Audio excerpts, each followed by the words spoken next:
I'd like to welcome you to another episode of Mission Matters. My name is Adam Torres. You can follow me on Instagram at Ask Adam Torres. And if you'd like to apply to be a guest on the show, just head on over to missionmatters.com and click on Be Our Guest to Apply. All right, so today I have Lindsay Nevin on the line, and he is founder and CEO over at the Flyway Companies. Lindsay, welcome to the show. Thank you. All right, Lindsay, so we have a lot to talk about. We'll be talking about the Charleston market today. We'll talk about trends. We'll talk about development. I mean, you're the guy over there, so I'm excited to get into your brain and kind of pick it and see what's going on in the market. And just to get us kicked off, I'll start with our signature question that we asked all our guests. So, Lindsay, we at Mission Matters, we amplify stories for business owners, executives, and experts. So that's our mission here. Lindsay, what mission matters to you?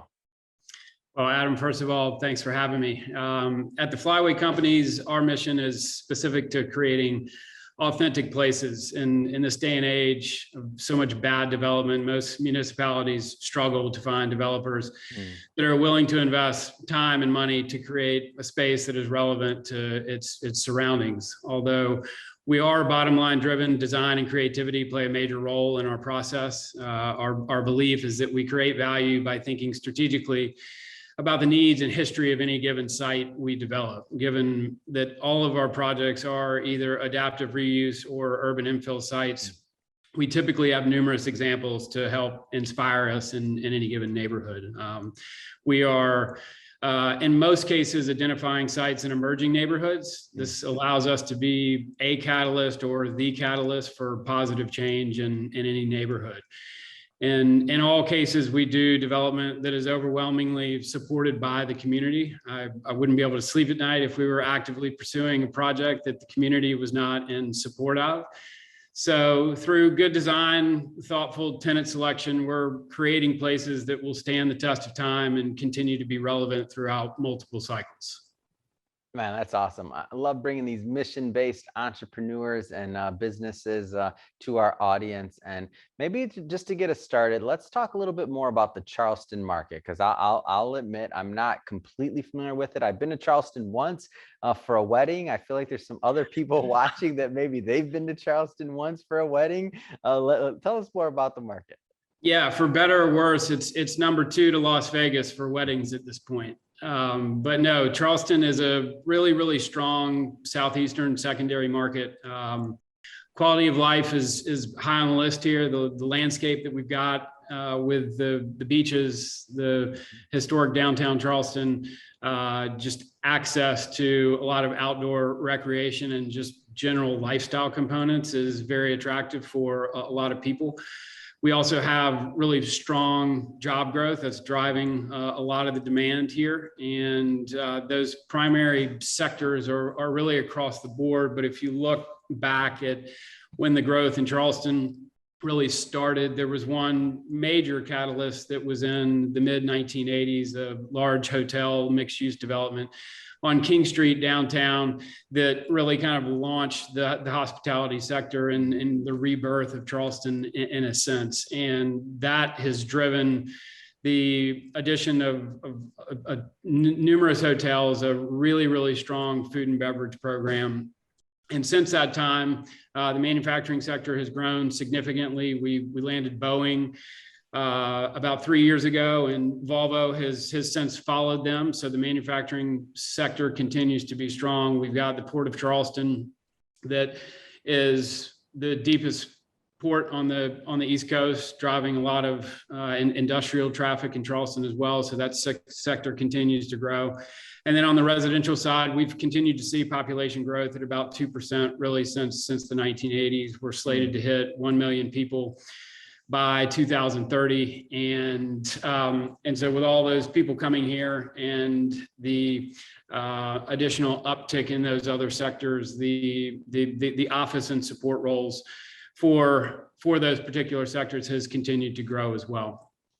Now, I know a lot of investors watch this show, and I know, and we'll talk about, a little bit more about the investor side of institutional versus, family and friends type network investing. But in terms of just investors that are watching, maybe from out of state or otherwise, like, What are some of the things that you feel they should be thinking about as they examine the Charleston market, kind of as an outsider, so to speak? Well, if you take downtown Charleston as an example, one, it's one of the most well-preserved cities in the United States. It can't be replicated, and it's a peninsula, so it's geographically restricted. There's a finite supply on the peninsula, and that really can't be replicated anywhere. So that is always one of the primary draws to getting people to Charleston is the old and historic district within the city. And then just understanding the other sectors that are at play here. Again, the industrial side of what's going on in and around the Charleston area continues to grow at a really steady clip. A lot of that has to do with the manufacturing companies that have moved to town, along with the growth in the port activity.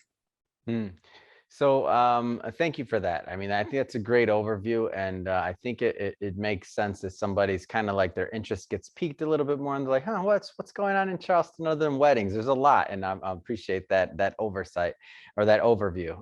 So let's get into the Flyway Company. So tell us a little bit more about the company and kind of why you founded it. Sure. Well, we started as a general contracting company, and started in 2008. Started at the bottom, and have continued to 2008. Wait a minute. So you started in 2000. Oh man, I didn't know the inception date. So when you say start at the bottom, you mean at the bottom of the market too. That's exactly right. Yeah. So not as anticipated, but I had the opportunity to go to work for myself in 2008, and so that's exactly where I started. So we started with the general contracting company, and continued to build that arm of our business out. Prior to that, I was working with an urban infill developer, and that was really what sent me on the trajectory that I continue to be on today, as far as the infill related work and the quality of work that we're doing. So after we stabilized the contracting company and the market started to pick up, that was really when the development component began to come into play, as we started making acquisitions at that point. And so the acquisitions started in Charleston, and we have since moved outside of this market to other southeastern secondary cities. But our home base continues to be here in Charleston. And so the core of our business is really rooted in urban infill, adaptive reuse type development work. And the contracting company is basically plays a support role in our business here in Charleston. And beyond that, once we had enough assets stabilized and under management, we decided to bring the management component in-house, along with a small real estate shop. So we have vertically integrated the process, and that allows us to represent ourselves on the front end of any transaction, develop the property, build the property, and either sell or lease the property. So it has enabled us to control that process from top to bottom. Wow. So and I want to go further into your model and what that looks like, by the way, but I do have to take kind of like a sidebar for a moment. So we're recording this in 2021. You started your business in 2008. So there's a lot of people that are right now having the opportunity to work for themselves also, or things are changing, like the market's changing, other things are changing, industries, people are having to pivot. So if you could just, maybe talk a little bit about like what kind of advice you'd give to somebody, because one thing I love to bring up, and one of the main reasons when I'm like, wow, 2008, is that, yeah, sure, a lot of people, a lot of businesses didn't fare so well, and you were just starting yours then, but a lot of businesses were also launched because of 2008, right? So a lot of good things happened during that time too. So if you were, talking to some of those entrepreneurs or people out there that are maybe starting over or starting a new business in the height of the pandemic and what we're, going through right now, what kind of advice would you give them? Sure. Well, it was clear that at some point in time I was going to work for myself. I knew that I was always on that trajectory. It was just a matter of when, not if. And by no means did I see myself starting at the bottom. Prior to 2008, I had actually been looking at some much larger development projects that I would have stepped into and out of the company that I was with previously. And as fate would have it, that didn't happen, and I'm glad that it didn't. I don't know that I would be sitting here if it did. And so it ultimately starting at the bottom provided an opportunity. It really provided an opportunity for very organic growth, in that it started with myself and one other person, and we're forced to take our time just due to market conditions. I mean, the real estate market, as we all know, was a disaster, and we started taking on fee-based related contracting work and fee-based related development work, and a lot of that was actual work out type of work, whether it was for a bank or an investor, or someone, companies and investors that were struggling. So we were able to come in, help identify the problems, and help work through their situation to try to get an asset stabilized, or at least to the point of completion, to where if it did need to roll off their books, it was in a position for them to actually be able to sell it. So it's as with anything, it's just the way that you look at the situation, and the ability to drill into finding an opportunity and or a need. And at that time, the need really ended up being, our ability to come in and help with that workout process with banks and investors. Man, that's amazing. What an amazing story. And as you're saying it, I'm thinking to myself, like you said, just started with you and a person. I'm thinking to myself, I'm like, I started with me and a person too, and then me and one editor. And once we got our first editor, we're like, oh my gosh, now I don't have to write, edit, produce the content all at once. It was like this huge day for us. And now I look as we've grown, and I'm just like, man, a lot of this, what you used, the word used was organic growth. And for some organic, like sometimes some of those systems and processes and things that you have to create when you're lean, I mean, end up being some of the competitive advantage that, years down the line, you look back and it's like, oh, why do we do things like that? Because we had to. Oh, why does this work? Because it had to work. So I could see that in your process. Yeah, there was no choice in the matter. Amazing. So going back to the Flyway Company, so thank you again for sharing that. Going back to the Flyway Company, so tell us a little bit more about what is kind of like your competitive advantage, or what makes the Flyway Companies unique. Well, the fact that we have vertically integrated ourselves at this point allows us to fully understand the process, whether we participate in that process or in each of those processes in every project is to be determined on the onset of anything that we do. Some of that is investor driven, some of it's location driven. So there are a number of factors that play into that. But if one of the Flyway companies is not participating in that portion of the project, take property management. We have projects in other cities that we don't manage. We at least have the ability to understand that process, negotiate a proper contract, and make sure that the property management company that we have hired is being properly managed on our side from an asset management perspective. So the ability for us to go into any given type of project, whether it's development, construction, leasing, management, we understand that process from top to bottom. So that most certainly helps give us a competitive advantage just from the onset. Beyond that, the types of projects that we tend to take on are projects that a lot of developers and contractors just don't want to mess with. So we do a ton of historic preservation work. We do a ton of adaptive reuse work.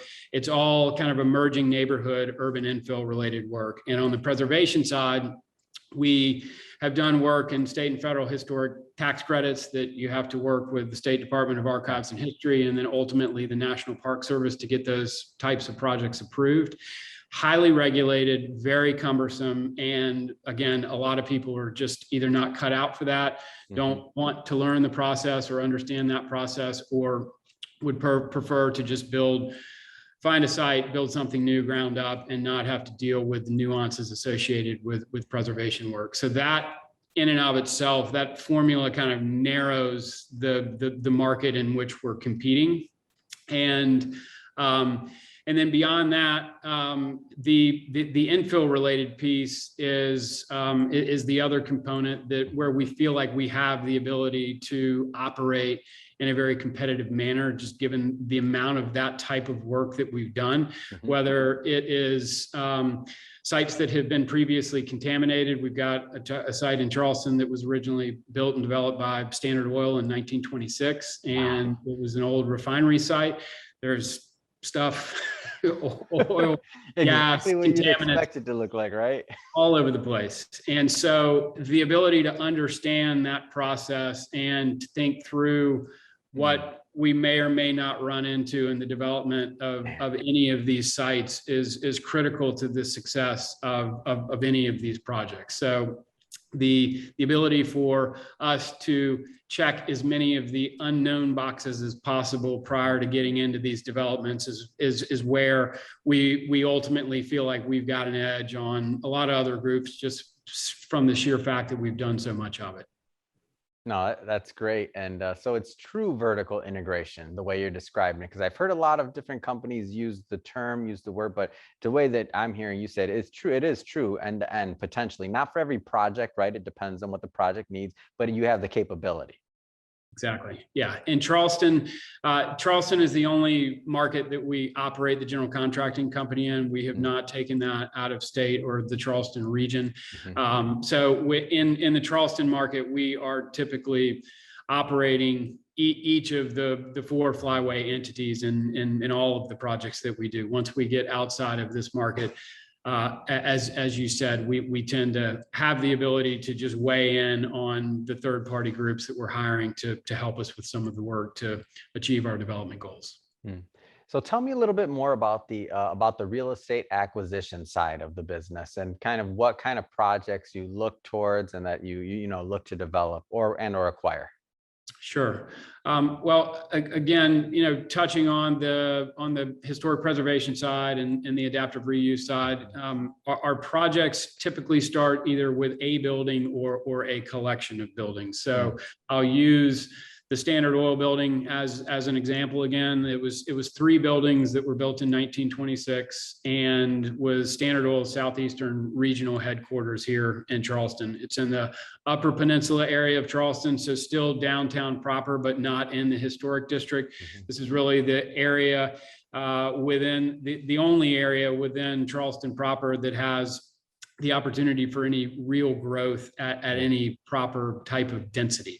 And this was an old industrial area of town. And so this is where some open space still remains, but the majority of the properties have some type of contamination with them just based on their past uses. So the site that we bought was about 30,000 square feet of existing space that we went through the state and federal historic tax credit process. We renovated those 3 buildings and then had an additional 2 acres in which we could expand the development on with new ground up development. And so we were able to build about an additional 100,000 square feet on the remaining space, but using the examples of the past, primarily from a design perspective, to really inform what the buildings were going to look like, how the site was going to lay out, and how each of those buildings were going to interact with one another. Wow, that's amazing. It's an amazing story. And I'm visualizing it right now. I haven't seen it, of course, but visualizing it, I'm like, oh, this is good. And it's interesting to me that when as you mentioned earlier, that you're going into, things that maybe other companies or developers wouldn't either have the expertise or want to do it. But it seems to me like just what you're describing, it's on the peninsula, it's in that area, like they're not making any more land there, right? Like it just seems like great opportunity overall.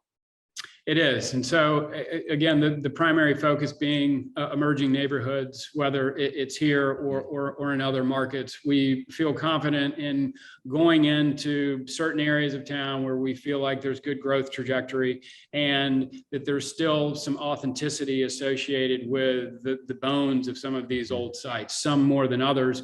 But nonetheless, it gives us the ability to really think creatively about what's really right for the site. There's obviously market conditions that are dictating some of that, but our ability to really dig in on the front end, understand the history of the site, understand the correct design protocol, and ultimately the right tenant makeup. So we primarily develop mixed use projects. It's as of late, it has been more heavily focused on office and retail, but there is some residential component built into what we do. And on the office and retail side, we talk a lot about the tenant mix specific to any of these sites, and to make sure that we've got the right allocation and the right groups that are going to come in and ultimately make the project successful. We talk all the time about the people that make our projects successful are the tenants that come in and actually take space from us. So it's our job to dig into the design on the front end, come up with something that we feel like is very site specific and is attractive to the market, is got great design protocols, and is something that will stand the test of time. And we talk about the creation of value on the front end of these projects regularly, and that our philosophy is that we would prefer to spend a little extra time and a little extra money on the front end to get the design right, to have that project stand the test of time, and to really stay relevant through multiple cycles. There's so much bad development that takes place, primarily new greenfield development that you see all over the country. There's no soul, there's no sense of place, and you can go to any of these developments anywhere in the country and really not know where you are. And so, we strive to create places where when you're on this site, specifically where you are, and that there's numerous activities or, restaurants, and just a strong mix of uses that we have the ability to allocate to our tenants. So we're effectively amenitizing our sites for the office tenants that are coming into these developments. Man, Lindsay, you're speaking my language right now. I just came up with the name of your podcast, Design Matters, because I love design, and I love, like you said, like you don't want to be in the city or be in this area, or let's just say this whole area gets redeveloped and you're standing in the middle of it, you're looking around, you don't know where you're at. Like you want to feel like you're in Charleston. You want to feel some life and some emotion from the design that invokes, like, it matters where you're at. So Design Matters, I got it called. We've talked about, the design side of things. We talked about the model overall. We talked about, the geography, the area. One thing that's definitely left for us is the money. All right. So the money side of things, and you and I have had some previous conversation on this, and we both have our opinions. So family and friends network versus institutional. I mean, what are your thoughts? Yes. So fortunately,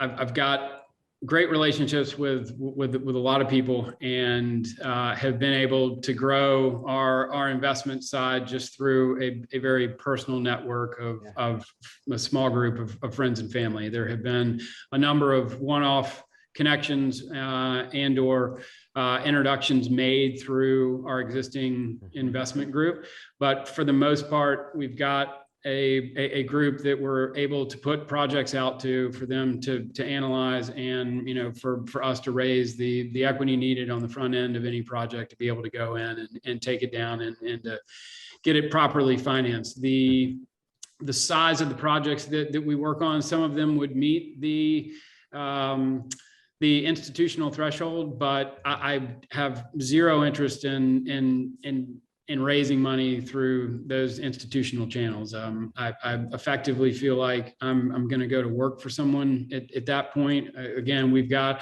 a pretty specific niche in what we do, and the ability for us to stay the course with the group that we've got, not have to re-educate and or listen to or take advice for the most part from the institutional guys on the design and how we go about our development process is critical to us. So again, just very fortunate in that we're able to utilize the existing network that we've got to get the vast majority of the work done that we've got on the plate. No, that's amazing, and how good it must feel to see the projects develop and to see them happen, and for you to look back and to be able to say, that you did it, and you also did it under your own terms, right? So that's also a big deal, and is maintaining control is what I'm hearing from you, and making sure that the projects are coming out to your ethics and to your standards. So I love it. It's a great story. Do you accept, but as a side note, I have to ask, do you accept like outside investors, individuals outside of institutions, just in general, that are interested in the Charleston market? We do. We don't formally market for that, but from a relationship perspective, we've had numerous one-off introductions made, and assuming that we feel like that person is the right fit for the type of work that we do, and that they fully understand our model. Again, very much bottom line driven, but the design principles associated with what we like to take on as a company and as a general ethos is really the root of what we do. And there has to be good understanding and alignment there for there to be acceptance. Wonderful. So, Lindsay, I have to ask you, so what's next? So what's next for you? What's next for the Flyway companies? I mean, tell me a little bit more about what you have planned on the horizon. Sure. Well, I'll continue to point to the Charleston project. It's called the refinery. Again, this is an additional phase of the Standard Oil site. So this was the original refinery site for Standard Oil in 1926. Hence the name of the development called It's the amazing. refinery. So this is a true mixed use site from top to bottom. We've got a distillery, a high-end beer collective, a restaurant, a radio station, and a slew of office tenants all built into this one project. And the last piece of this project that we're currently working on is a 1,500 person outdoor amphitheater. And so this is built, literally built into the project. So there is no outdoor amphitheater or outdoor performing arts venue in the city of Charleston proper. This is what we intend to provide. And this is, we're in a relatively unique position with this piece of the project, and that we just have a lot of flexibility in the programming associated with this particular aspect. So the notion from the onset has always been that we will do low volume and high quality, and that we just want the site to be known for high quality performing art acts, and that ultimately we just want this to become an asset to the city of Charleston, and that there is currently no outdoor venue on the peninsula. And it makes this place something very different, with the amenity package that we've got for the office tenants on the ground floor, with the restaurant, the distillery, the beer bar, and now an outdoor performing arts venue. There's really no other place like this in town, and the offering that we will be able to put out into the marketplace once the amphitheater is activated, again, will just be very unique, not only to the Charleston market, but to really most places that I've seen. So that particular piece is very top of mind for me, because we are aiming to launch this and get the amphitheater activated early fall of this year. And so we're very much in the weeds and of this being an entirely new segment of business that we have not yet ventured into. And so we've got a great partner in the process that's going to help us on the production side. But as far as the overall site management and kind of curation of the performing arts piece, we're playing an active role in that. So that's something that everybody here locally, most certainly everybody in our office, is excited about and looking forward to. And we're anxious to get the first act in here come September. Man, that is so exciting. I'm sitting here thinking about, like, man, I can't wait. One day I'm going to go to this amphitheater. I'm going to be in Charleston for one reason or another. Right. In Charleston, I'm like, oh, I remember Lindsay and the Flyway Companies built this. This is amazing. I'm be at the amphitheater and drinking a beer in your area at the the refinery. I mean, it's like you just have a piece of history there that you took and now brought it to present day, to something that can be used, and now the city gets to enjoy it. And it's is, it's all cleaned up, all that good stuff. And it's really just gonna, I see it as becoming a real highlight of Charleston. Now everybody's gonna have to update all their programs and all their tour guide books and everything. Why? Because Lindsay's building, right? That's right. Oh man, this is awesome. Well, Lindsay, I just have to say thank you for coming on the show today. It's great to have you on and to bring you to my audience and to bring the Flyway Companies and all the great work that you're doing for the city of Charleston and the surrounding areas with your other builds and things you're doing. If somebody's watching this right now and they want to learn more about the Flyway Companies or to connect, what's the best way for them to do that? Sure. You can go to our website at www.flywaysc.com. So it's FLYWAYSC.com, or you can email us at info@flywaysc.com. Perfect. Well, again, thank you again for coming on the show, Lindsay. And to the audience, as always, thank you for tuning in. Hope you got a lot of value out of this. Hope you had a lot of fun. We had fun making this for you. If you did, don't forget, hit that subscribe button. We definitely, especially if you're a first-time listener or visitor, definitely want you to continue to watch. We have many more mission-based entrepreneurs and businesses coming up for you next. We don't want you to miss a thing. And Lindsay, again, thank you. It's truly been a pleasure. Thanks, Adam.